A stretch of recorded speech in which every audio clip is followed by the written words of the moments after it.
गांव की आखिरी हदूद से परे, जहां इंसानी आबादी के निशानात खत्म हो जाते थे और घना जंगल अपनी पुरअसरार खामोशी के साथ शुरू होता था, एक टूटी फूटी वीरान झोंपड़ी खड़ी थी।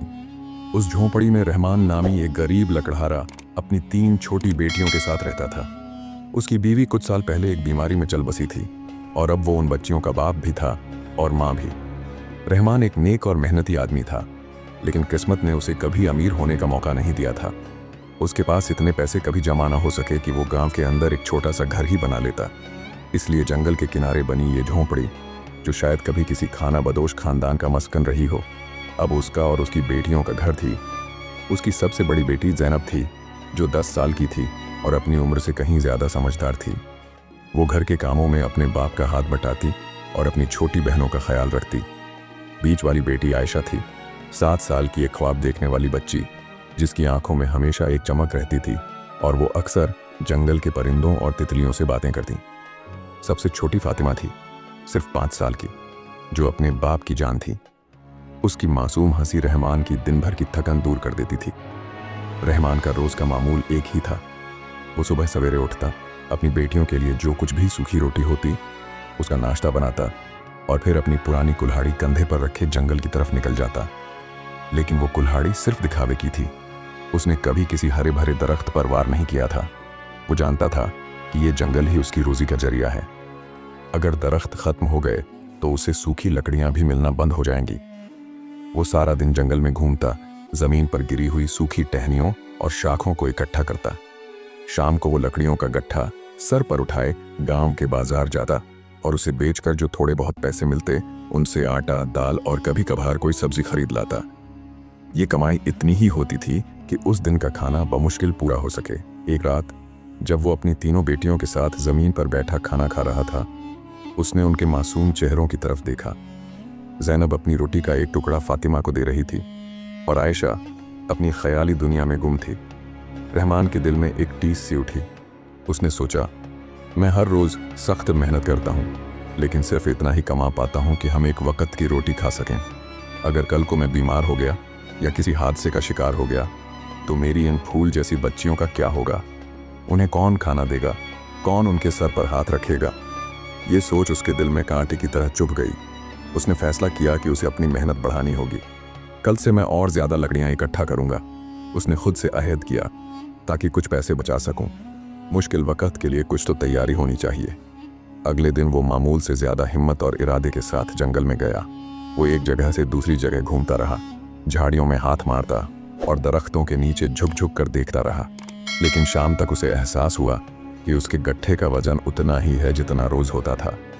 वजह यह थी कि जंगल बहुत बड़ा नहीं था और रोज़ाना कुदरती तौर पर गिरने वाली सूखी लकड़ियों की एक महदूद मिकदार ही होती थी, जिसे वो पहले ही इकट्ठा कर लेता था। रहमान मायूस होकर एक दरख्त के नीचे बैठ गया। उसे समझ आ गया था कि सिर्फ सूखी लकड़ियाँ इकट्ठा करने से उसका मकसद पूरा नहीं होगा। उसे कोई दूसरा काम ढूंढना होगा। वो अपनी जमा की हुई लकड़ियाँ लेकर गांव गया, उन्हें बेचा और फिर गांव के चौधरी, दुकानदारों और ताजिरों के पास काम मांगने लगा। लेकिन हर जगह से उसे इनकार ही मिला।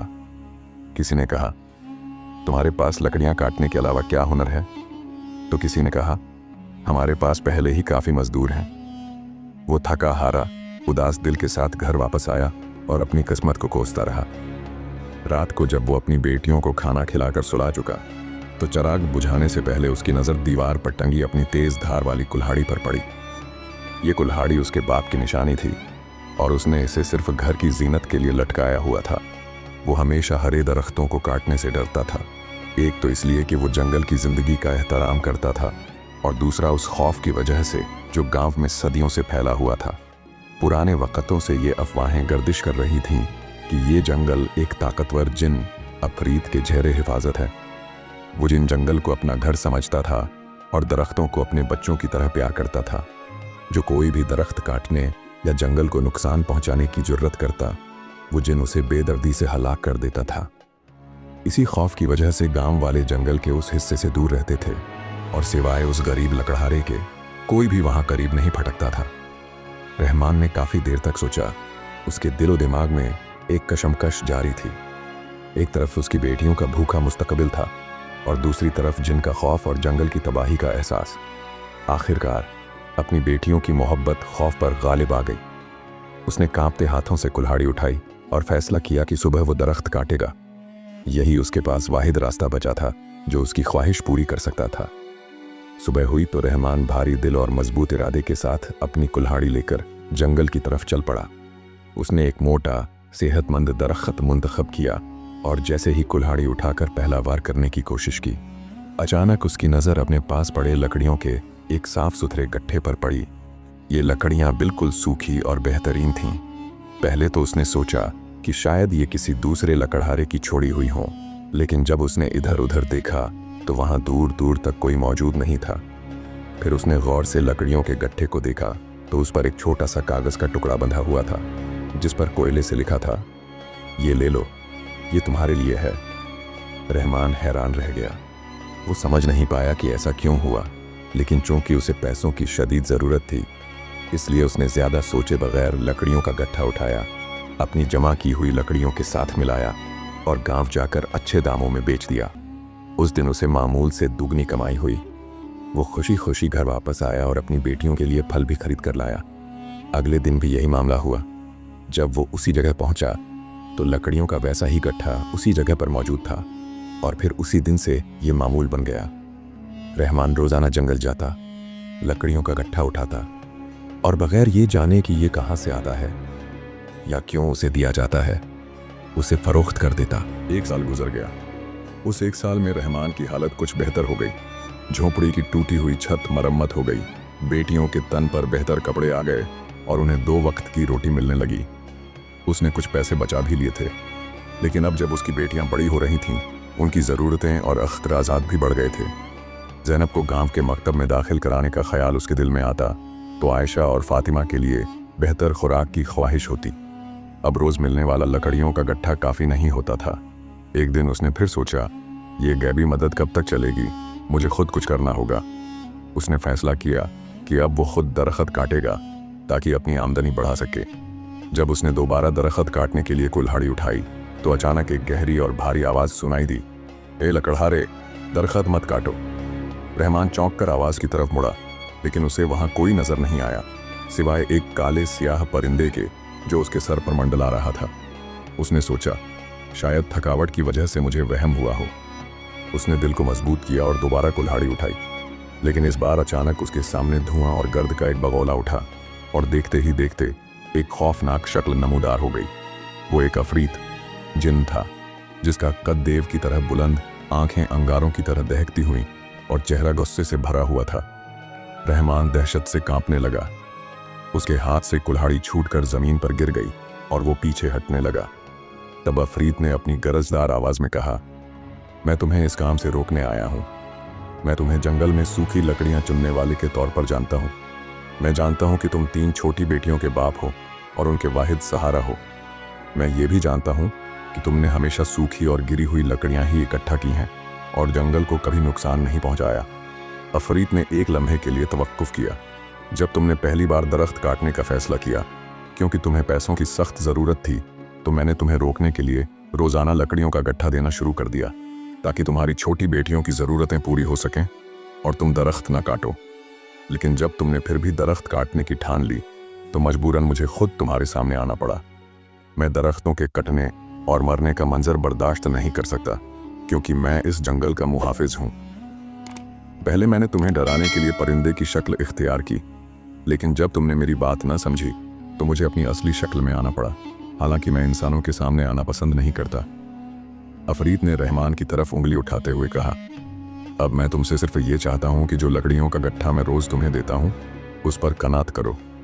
तुम्हारी ज़रूरतों के लिए ये काफ़ी है। मैं अब उस गट्ठे में कुछ इजाफी रकम भी रख दिया करूँगा ताकि तुम अपनी बेटियों की ज़रूरतें पूरी कर सको। लेकिन याद रखो ए लकड़हारे, मैंने कभी किसी को माफ़ नहीं किया जिसने जंगल को नुकसान पहुँचाने की कोशिश की। तुम पहले शख्स हो जिसे मैंने माफ़ किया है और मदद की पेशकश की है क्योंकि तुम एक नेक और मेहनती बाप हो। लेकिन मैं तुम्हें खबरदार करता हूँ कि अगर तुमने दोबारा दरख्त काटने की कोशिश की तो तुम सोच भी नहीं सकते कि मैं तुम्हारे साथ क्या करूँगा। ये कहकर जंगल का अफरीत धुएं में तहलील होकर गायब हो गया। रहमान काफ़ी देर तक वहीं सकते के आलम में खड़ा रहा।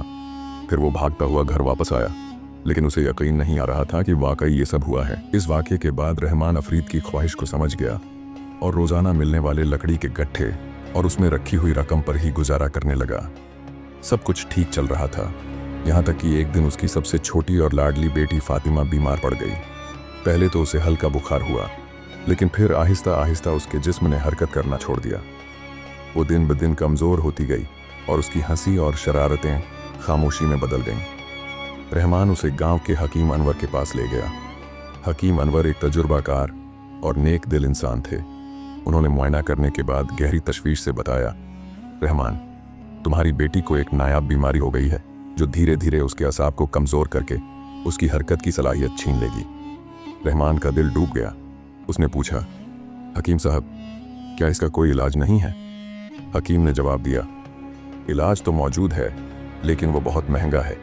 इसकी दवा बनाने वाली जड़ी बूटियां दूर दराज हिंदुस्तान के पहाड़ों से आती हैं और उन्हें यहाँ मंगवाने का खर्चा तुम्हारी पहुंच से बहुत बाहर है। रहमान पर जैसे आसमान टूट पड़ा। उसके पास जो भी थोड़ी बहुत बचत थी वो इस इलाज के अखराजात के मुकाबले में ऊँट के मुंह में जीरे के बराबर थी। अपनी बेटी की बेबसी और तकलीफ देखकर उसका दिल खून के आंसू रोता। उसने फैसला किया कि वो अपनी बेटी की जान बचाने के लिए कुछ भी करेगा, चाहे उसे अफरीद की धमकी को ही क्यों ना नजरअंदाज करना पड़े। वो कुल्हाड़ी उठाकर सीधा जंगल में पहुंचा और एक बड़े दरख्त के सामने खड़ा हो गया।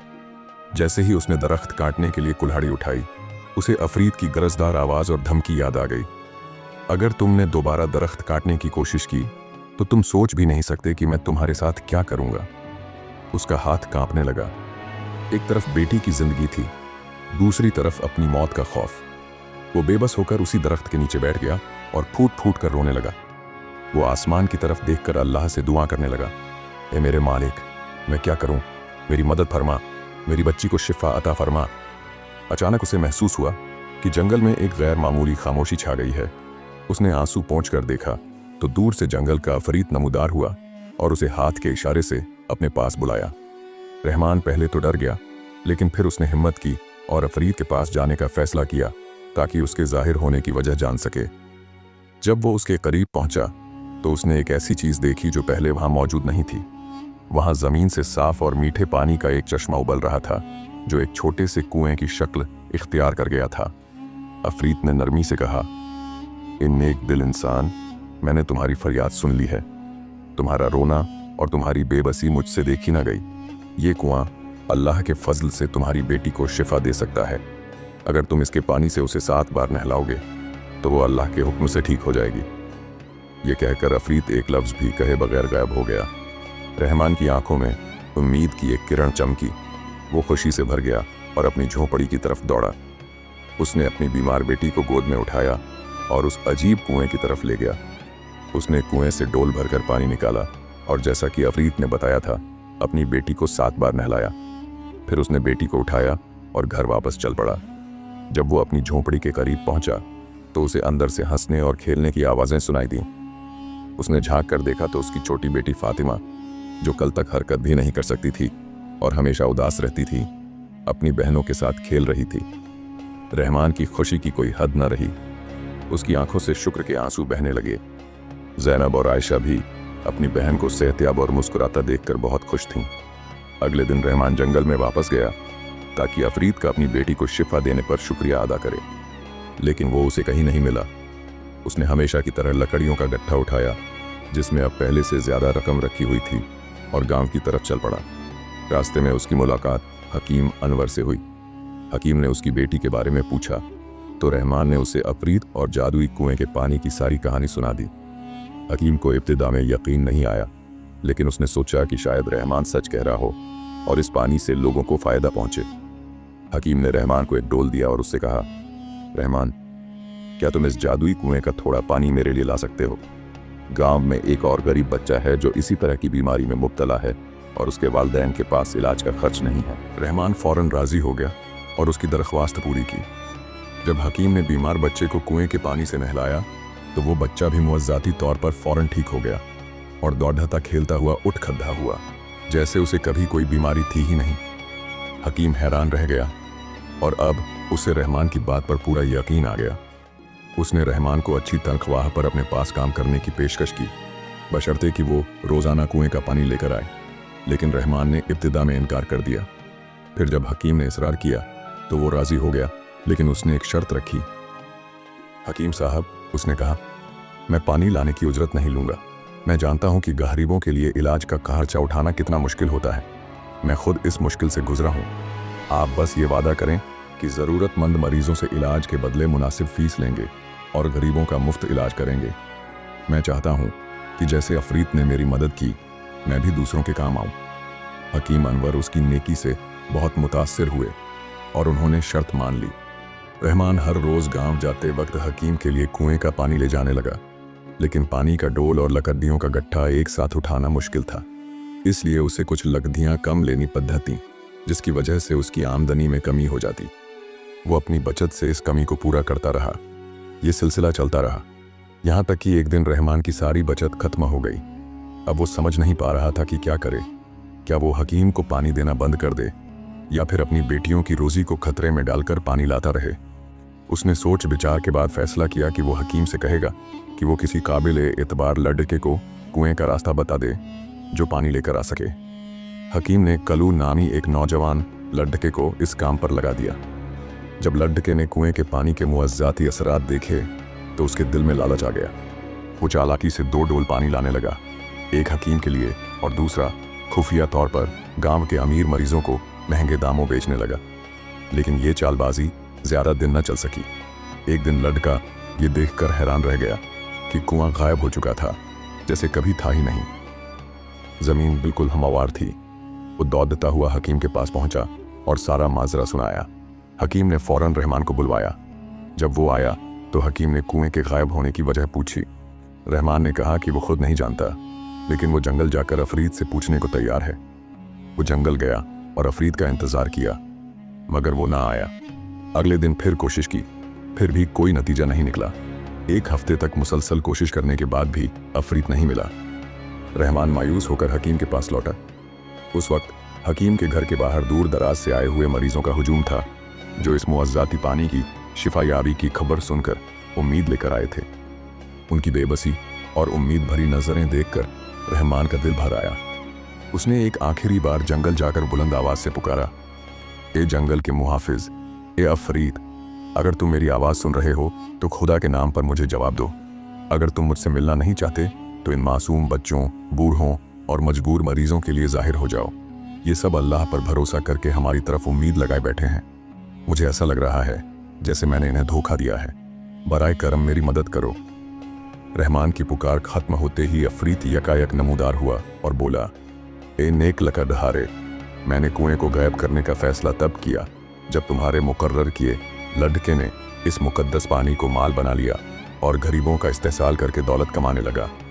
मगर मैं जानता था कि तुमने कभी पानी के बदले पैसे नहीं लिए और न ही हकीम ने मरीजों से ज़्यादा रकम वसूल की।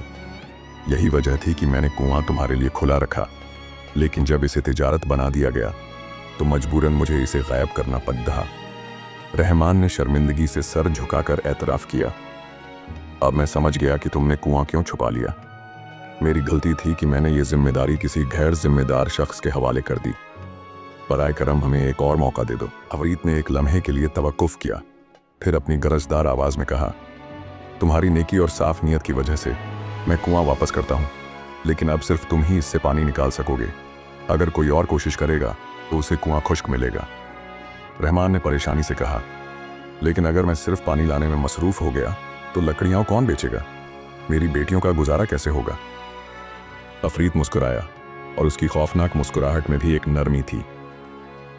फिक्र मत करो रहमान, जैसे मैंने तुम्हें लकड़ियों के गट्ठे दिए थे वैसे ही तुम्हारी तमाम ज़रूरतें पूरी करूंगा। अब जाओ और हकीम से कहो कि गरीबों से इलाज के पैसे ना लें, सिर्फ अमीरों और ताजिरों से माकूल मुआवजा वसूल करें। तुम दोनों अपनी ज़रूरत के मुताबिक रकम रख लो और बाकी रकम गरीबों की भलाई पर खर्च कर देना। रहमान खुशी से चिल्लाया, तुमने हमेशा मेरी मदद की है ए अफरीद, मैं तुम्हारा शुक्रगुजार हूँ। उस दिन के बाद से गांव की काया पलट गई। कुआं वापस आ गया था और सिर्फ रहमान ही इससे पानी निकाल सकता था। रहमान और हकीम अनवर के मुश्तरका इक़दामात से गांव में खुशहाली का दौर शुरू हुआ। अमीरों से वसूल की गई रकम से गरीबों के लिए मुफ्त इलाज होने लगा। गांव में एक छोटा सा शिफाखाना कायम किया गया। रहमान और हकीम ने मिलकर गांव वालों को माहौल की अहमियत समझाई। हर हफ्ते दरख्त लगाए जाने लगे और जंगल पहले से ज़्यादा हरा भरा हो गया। साफ पानी की नहरें खोदी गईं, जिससे खेती बाड़ी को भी फायदा पहुंचा। रहमान अब लकड़हारा नहीं बल्कि रहमान बाबा के नाम से मशहूर हो गया। उसकी बेटियां बड़ी होकर तालीम याफ्ता और समाजी खिदमत के कामों में मसरूफ़ हो गईं। ज़ैनब ने गांव में लड़कियों के लिए एक छोटा सा स्कूल खोला, जबकि आयशा ने जड़ी बूटियों और कुदरती इलाज में अपने बाप और हकीम अनवर की मदद की। फातिमा, जो मौत के मुंह से वापस आई थी, सबसे ज़्यादा शुक्रगुजार और ज़िंदगी से भरपूर थी। कई बार चोर और लालची लोग छुपकर कुएं से पानी निकालने आए, मगर हर बार उन्हें कुआं खाली और खुश्क ही मिला। यह मुआवजा सिर्फ नेक नियत लोगों के लिए था। आखिरकार वो गांव जो कभी वीरान और गुर्बत ज़्यादा था, अब खुशहाली और भाईचारे की एक मिसाल बन गया। और यह सब एक गरीब लकड़हारे की ईमानदारी, एक जंगल के मुहाफिज अफरीद की रहमत और एक मुअज्जाती कुएं की बदौलत मुमकिन हुआ।